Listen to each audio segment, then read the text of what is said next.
when hooves and cheers echo through the arena somewhere under the scorching sun of Andalusia, as the bright rays spill across the ancient walls of Seville's bullring, one can feel a tense atmosphere, where tradition, blood, artistry, and courage merge into an ancient ritual. Bullfighting.at The heart of this ritual is not the clash of swords or the roaring crowd, but the imposing image of a majestic, wild creature. The traditional Spanish fighting bull, Toro Bravo. But where did these bulls come from? Are they merely ordinary bulls trained to fight? Or is there a deeper story of evolution, selection, and cultural legacy that has shaped them over millennia? Ancient ancestors, the first footsteps of the aurochs. To trace the origins of the Spanish fighting bull, we must travel back thousands of years, to a time when aurochs, Bos primigenius, the wild ancestors of today's cattle, still roamed freely across the forests and plains of Europe.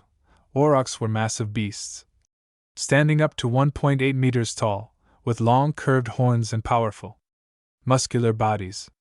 They were incredibly aggressive and resistant to domestication, traits that live on in today's fighting bulls. Prehistoric humans were so fascinated by these animals that they painted them on cave walls, such as the famous depictions in Lascaux, France, and Altamira, Spain. These paintings reveal that even in prehistoric times, humans revered the strength and presence of these wild bovines. Point 2. Cultural transitions and natural hybridization in the Iberian Peninsula. Around 5000 BC, indigenous peoples of the Iberian Peninsula, modern-day Spain, began to domesticate wild cattle for agriculture and transport. However, the fiercest, strongest bulls were often spared from labor and instead used for ritualistic offerings to gods. Over centuries, through natural and intentional breeding between wild and domestic cattle, a unique type of bull emerged, one that was strong, muscular, agile, and intensely aggressive. This was the early predecessor of what we now recognize as the Spanish fighting bull. 3. Bullfighting, from sacred ritual to noble pastime. 1. Ancient ceremonies of sacrifice. Historians believe that during the Roman era, early forms of bullfighting began as part of religious ceremonies, where the most powerful bulls were sacrificed to gods like Mars, god of war, or Jupiter, protector of Rome.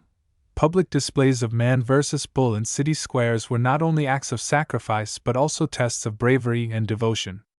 Large black bulls with wide horns were considered closest to the divine, and thus chosen for these sacred rites. Point 2. From sacred rites to aristocratic sport. Between the 11th and 15th centuries, during the Reconquista, the Christian reconquest of Iberia from Moorish rule, bullfighting became a noble pastime. Knights and noblemen would chase bulls on horseback, using spears and games that symbolized valor and strength. This led to the rise of horseback bullfighting, regionio, and a growing demand for bulls with quick reflexes, fighting spirit, and a refusal to flee even when wounded. Point 4. The emergence of the legendary Toro Bravo breed. 1. The birth of the arena warrior. By the 18th century, specialized bull ranches, ganaderias, emerged across Spain, focusing solely on breeding bulls for the arena. Only bulls that possessed the following traits were selected: aggressive temperament, choosing to attack rather than retreat; high stamina, capable of fighting through injury; rapid reaction to movement and color, particularly red capes and motion. Only about 10 to 15% of bulls born are eventually chosen to enter the arena, after rigorous testing of their strength, behavior, and reaction. Point 2. Physical features of Toro Bravo: height, 1.35 to 1.65 meters; weight, 500 to 700 kilograms; musculature, especially well developed in the neck, shoulders, and back; horns, long, wide, and forward pointing, designed for both symbolism and lethality; coat color, usually black, occasionally spotted with white, gray, or brown V. The process of raising a fighting bull. Raising a Toro Bravo is no easy feat. It's a 4 to 6 year journey involving careful observation, selective feeding, and behavioral testing.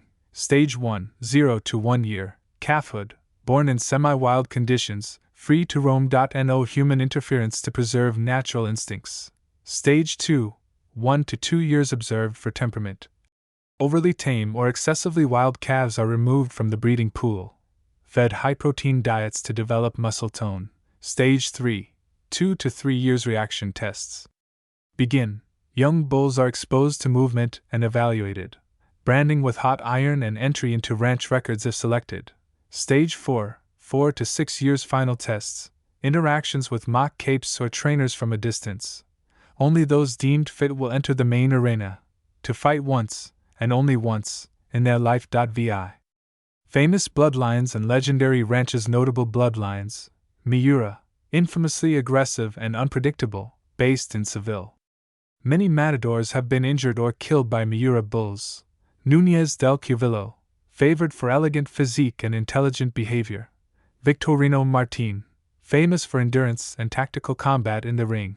Renowned ranches: Ganadería de Miura, Seville; Ganadería de Mecanadería Jandala, Ganadería Fuente Imbro. Each ranch has its own legacy, selection process, and characteristics that influence the bull's performance and personality. Point 7. Symbolic role in Spanish culture. In Spain, the fighting bull is more than a performance animal. It is a living national symbol. Point 1. In art, painting, Picasso, Goya, and Dali often use the image of the bull as a metaphor for power, death, and passion. Literature: Ernest Hemingway idolized bullfighting in books like The Sun Also Rises and Death in the Afternoon. Music: bullfighting is tied to flamenco rhythms and traditional marches like the Pasatable. Point 2.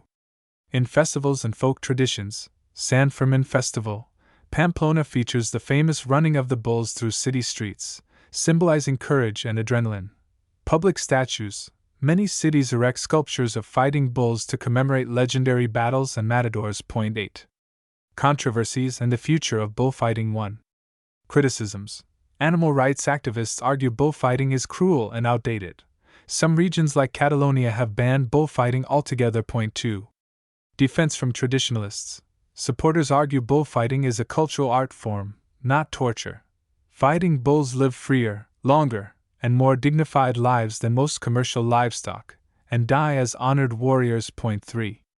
Modern developments: some arenas now host non-lethal bullfights, corrida sin sangre, where the bull is not killed. Others push for cultural preservation, framing bullfighting as heritage rather than mere sport.